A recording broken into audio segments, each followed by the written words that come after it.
हम सबके बीच में उपस्थित भारत के सर्वाधिक लोकप्रिय प्रधानमंत्री श्रद्धेय नरेंद्र मोदी जी, मेरे साथ आज यहां पर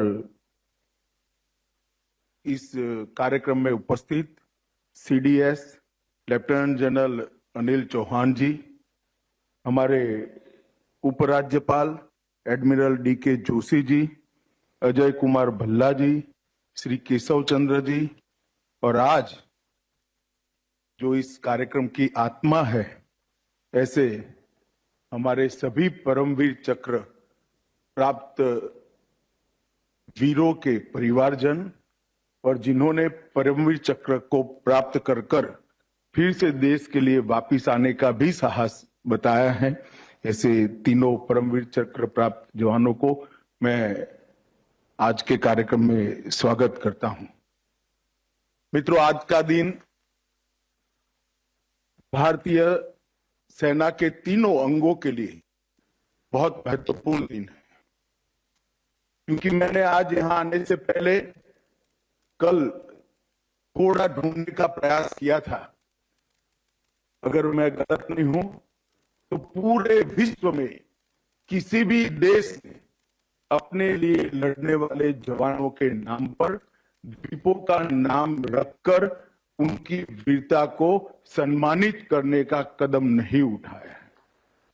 आज भारत के प्रधानमंत्री जी की ये पहल कि अंडमान निकोबार द्वीप समूह के 21 बड़े द्वीपों को हमारे परमवीर चक्र विजेताओं के नाम के साथ जोड़कर उनकी स्मृति को जब तक ये पृथ्वी रहेगी तब तक चिरंजीव करने का ये प्रयास मैं मानता हूं तीनों सेनाओं के लिए बहुत बड़ा उत्साहवर्धन करने वाला है।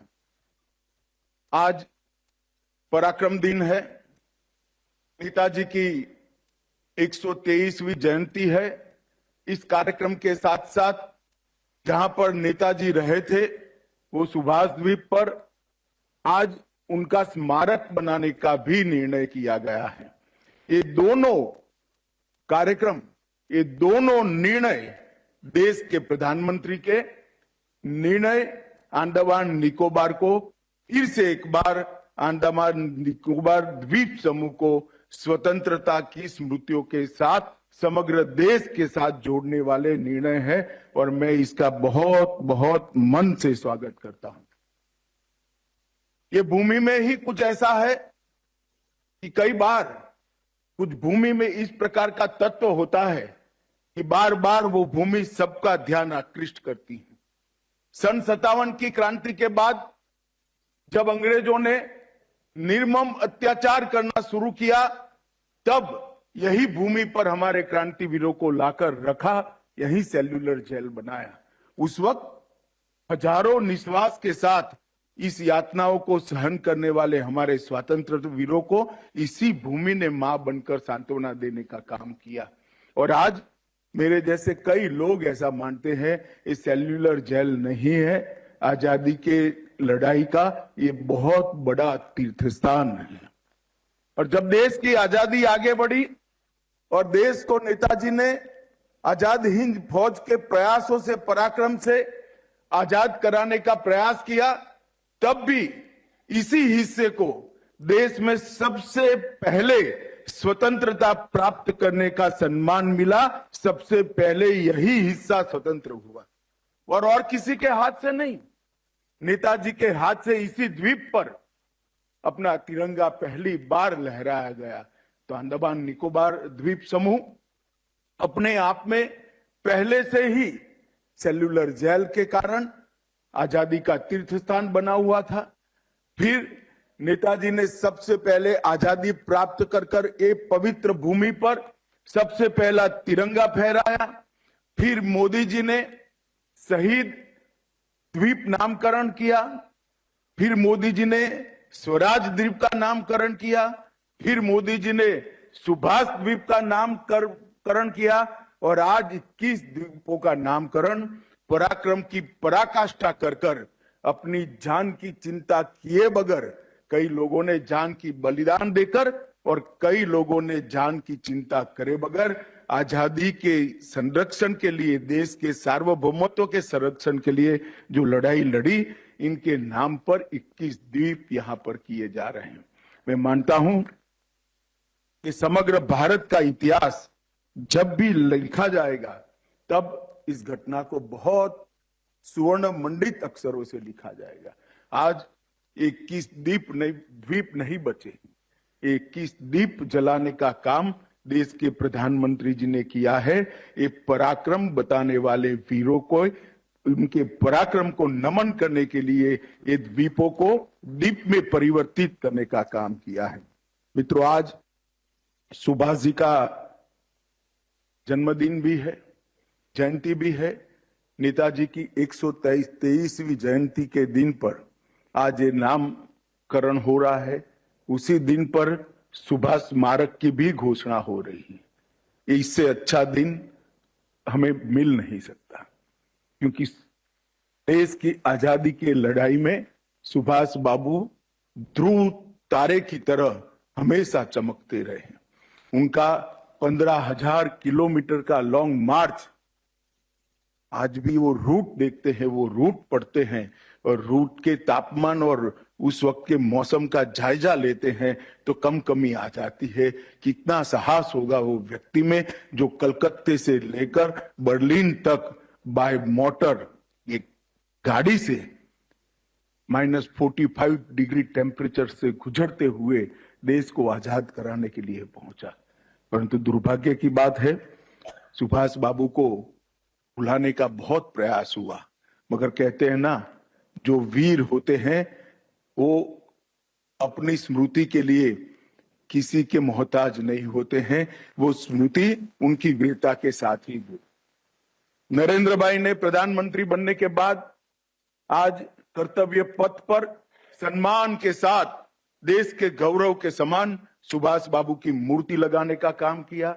आज के दिन को पराक्रम दिन घोषित करने का काम किया और आज ही के दिन ये द्वीप, सुभाष द्वीप को एक सुभाष बाबू के स्मारक के रूप में घोषित कर उसको विकसित कर जो जो लोग यहाँ आएंगे वो सब सुभाष बाबू को पीढ़ियों तक नतमस्तक होकर श्रद्धांजलि दे पाए, इस प्रकार की व्यवस्था करने का काम किया है। मैं पूरे देश की ओर से प्रधानमंत्री जी को ये दोनों फैसलों के लिए मन से बहुत बहुत धन्यवाद और साधुवाद देना चाहता हूं। मित्रों, जब रॉस आइलैंड का नाम सुभाष बोस द्वीप किया गया, नील आइलैंड का नाम शहीद द्वीप और हेवलॉक आइलैंड का नाम स्वराज द्वीप किया गया, तब ही देश में अंडमान निकोबार के लिए एक चर्चा जगी थी। इसी के साथ सेल्यूलर जेल में यहाँ के क्रांतिकारियों की स्मृति में एक अमर ज्योति, जिसको बीच में रोक लिया गया था, नरेंद्र मोदी सरकार ने ही अमर ज्योति को फिर से प्रज्वलित कर युगों युगों तक उनको श्रद्धांजलि देने का काम किया।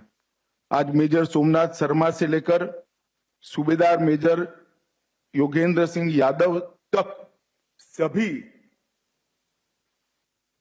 पराक्रमी हमारे सेना नायकों को एक हमेशा के लिए स्मृति में संजोने का काम मोदी जी ने किया है।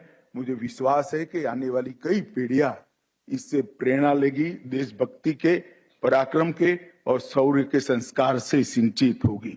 आज जो यहाँ पर एक दूसरा काम हुआ है, नेताजी स्मारक की घोषणा, उसमें वो द्वीप पर, सुभाष द्वीप पर म्यूजियम भी बनाया जाएगा, एक गाइडेड ट्रेल भी, रूट बनाया जाएगा। पोर्ट ब्लेयर और इस द्वीप के बीच में समुद्र की लहरों का आनंद पर्यटक ले पाए, इसलिए रोपवे भी बनाया जाएगा। लेजर और लाइट एंड साउंड शो भी बनाए जाएंगे और अम्यूजमेंट पार्क और खाने पीने की व्यवस्थाएं भी की जाएगी। ये स्मारक को एक ऐसा स्मारक बनाने का भारत सरकार का प्रयास है जिससे सुभाष बाबू के पराक्रम को आने वाले कई सालों तक, कई पीढ़ियां इससे संस्कार ले सके, इससे प्रेरणा ले सके। मैं आज इतना ही कहना चाहता हूं कि मोदी जी की सरकार बनने के बाद 2015 से सेना के लिए ढेर सारे कदम उठाए गए।